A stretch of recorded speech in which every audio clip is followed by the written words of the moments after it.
Hey lovelies, you're welcome back to Reviews and Recaps. Today we're going to be doing a review of Real Housewives of Potomac, Season 9, Episode 1. Let's talk about Giselle and Karen.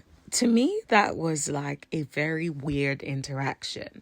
So Giselle went over to Karen's house. First of all, I was like, not them twinning. Like, they were wearing matching outfits, out here looking like twins. I was like, okay, I'm mad at it. And Giselle decided to take her out. So they went to this restaurant that Karen likes to go to, right? So Karen even has what she normally orders. They didn't even have to ask her, right? So I'm there just watching and thinking like, okay, when is this whole conversation about the DUI going to drop? So Giselle is like, it's uncharacteristic of you, Karen. You don't do stupid stuff.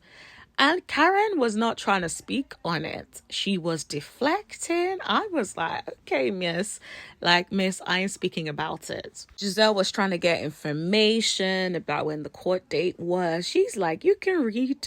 Do you know what? Say what you want about Karen, but Karen is entertaining. She gives no Fs.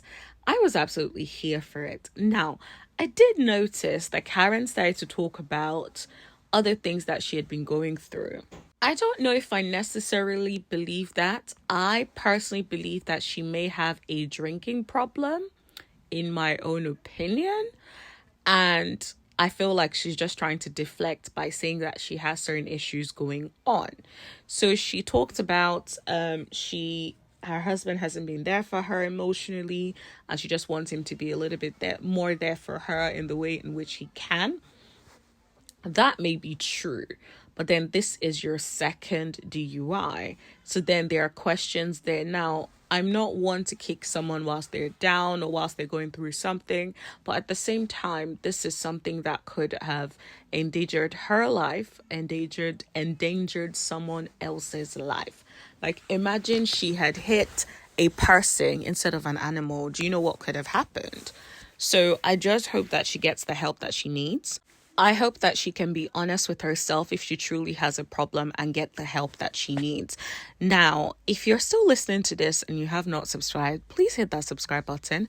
Also, don't forget to like, share, and also let me know what you guys think in the comment section below. Now, let's continue what we're talking about.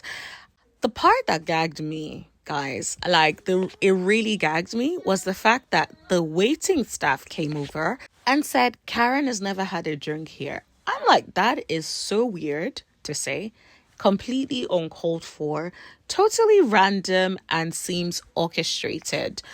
Like, who says that? It was given, someone had told him to say that, it was given, it is planned, and it feels like she's trying to get around it coming across as she has a drinking problem, when in fact she may have a drinking problem of some sort.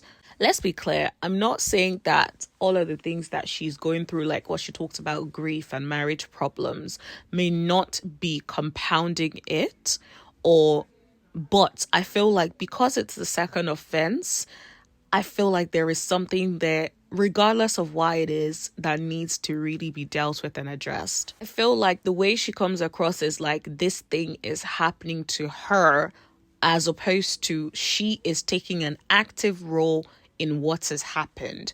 But let me know if it's just me and you guys don't feel that way. But that's how I personally felt about it. I was like, it's given. I do not see how I'm the author of my own issues. Now let's talk about Mia and her husband Gordon and the kids.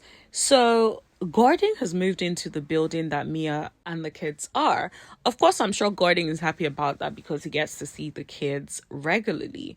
But I still think that is very weird. And even Bia said that, like, she can't really bring her sneaky link, so it's awkward for her and her sneaky links. I'm sure she's talking about ink. But nonetheless, does it have to be the same building? Why can't it be like 2 buildings down the street? You don't have to be seeing this man coming home to your wife every single day or whatever the case may be. It is weird, it is awkward, and I think those sorts of things can make someone snap. I feel like Mia needs to set boundaries. Like, there has to be a separation between you and your husband and your man. that is, even it's weird to say that you have a boyfriend and a husband. So I just feel like there needs to be that clear separation. There's a lack of boundary. And I just pray that Gordon does not snap, because these sorts of things can make someone snap. Let's be honest, no one wants to see their wife with another man. No one wants to see their husband with another woman and just casually coming in and out of the home, especially because of something that Gordon had said in the past about the kids bringing up or saying that they saw mommy sleeping with the man. That is crazy. That's not something your children should ever have to see, especially when you're still married to their father. That is weird. That is odd. I feel like Mia is rubbing it in a little bit because, or she just doesn't care about Gordon, because she even brought up the fact that Gordon said he doesn't want Ink to take or have haircuts with his son. And I understand that.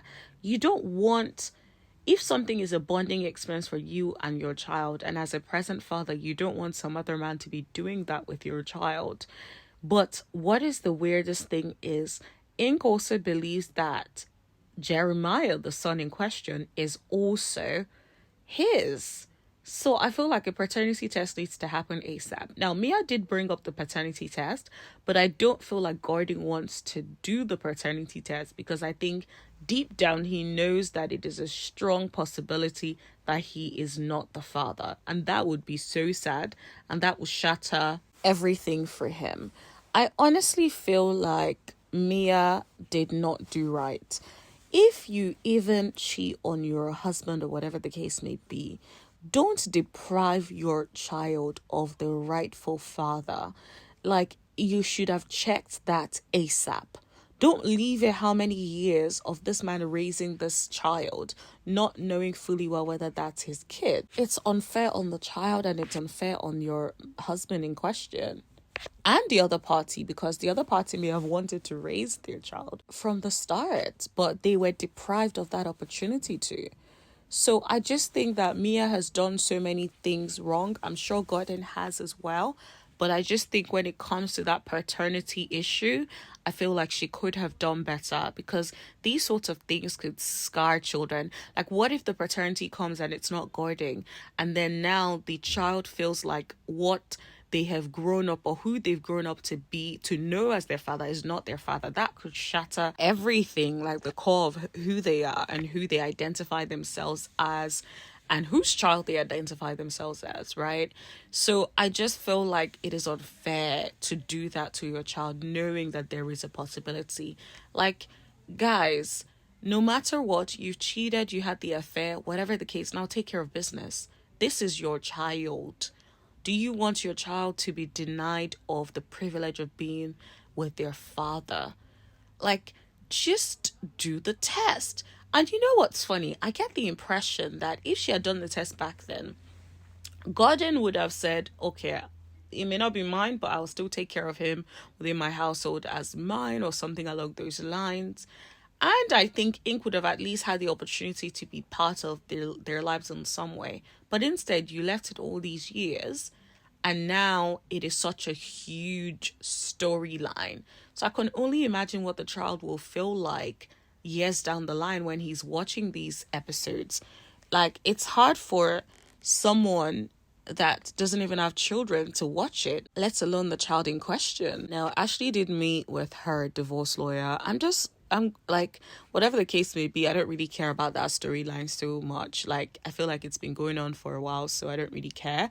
But now, did you guys watch the scene with Karen, Stacey, at Vivian's shop? I thought that was fun. I loved their interaction. I loved how Karen and Vivian were like serenading Stacey, because Stacey looked good. And she has that like confident walk and great energy. So I just love that. It was like girls loving on each other. I love a good girl scene where everyone is loving on each other. Now, I did also appreciate, I know it may have seemed shady that Stacey brought up that I hope it doesn't bother you that we are drinking, but I feel like I don't think it was intended in a shady way. I feel like when someone has a drinking problem, you don't necessarily want to drink around them. Now, there are some people that would say, oh, I don't care. I've moved on. I'm no longer drinking. I'm at a point where it no longer affects me. So yeah, you can drink around them.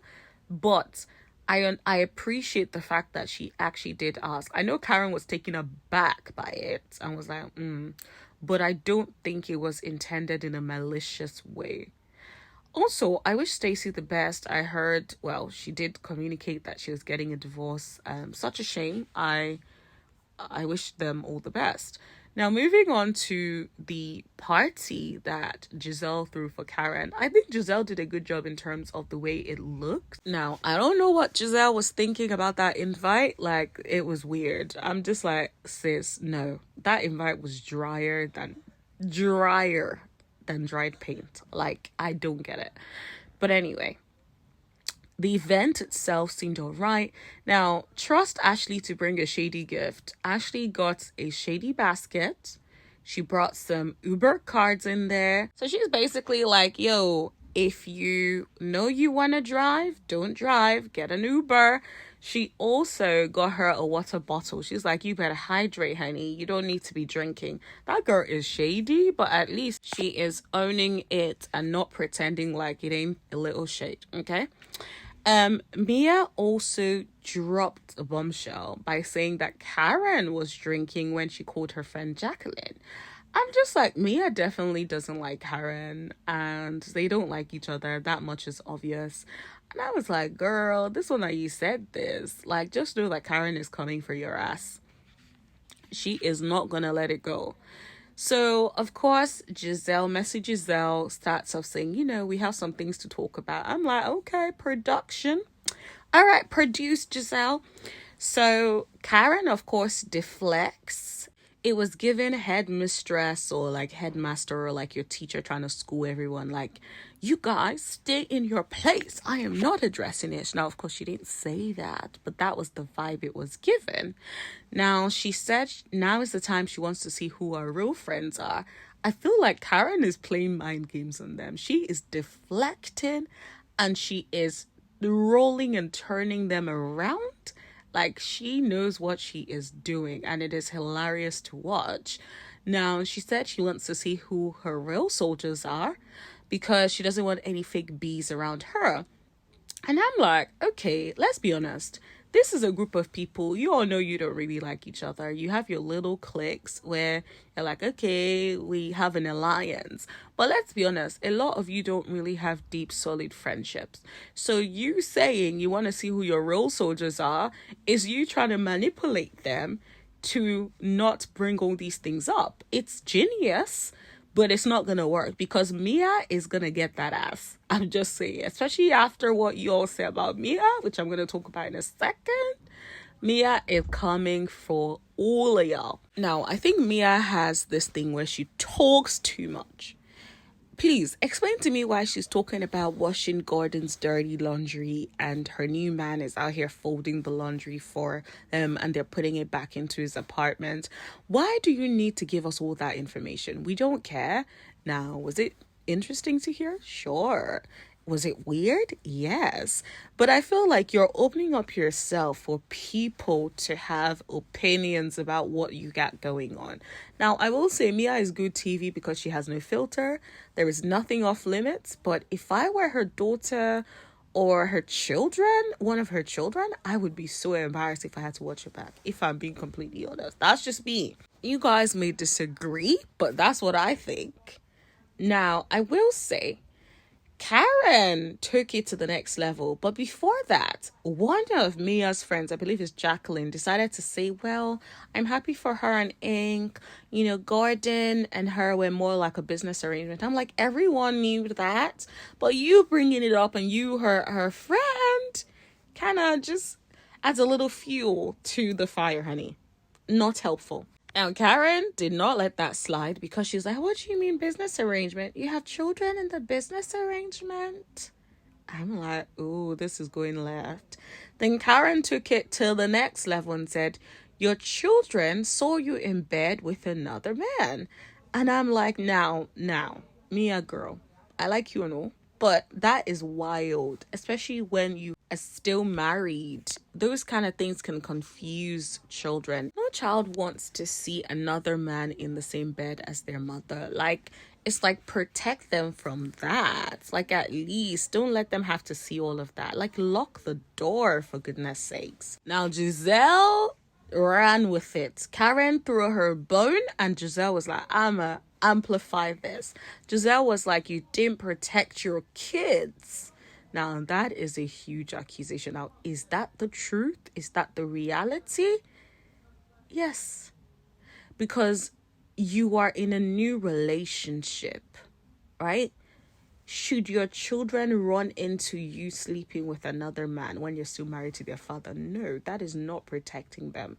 You failed there. And I think that is why Mia really broke down, because deep down she knows there is some truth to it. Now, do I feel bad for her? Because anyone can genuinely make that mistake. Imagine you thought you locked the door and you didn't. These things could happen. So I completely understand. And I think it's very sad and hurtful for someone to be judging your parenting. It's like, parenting is hard enough as it is.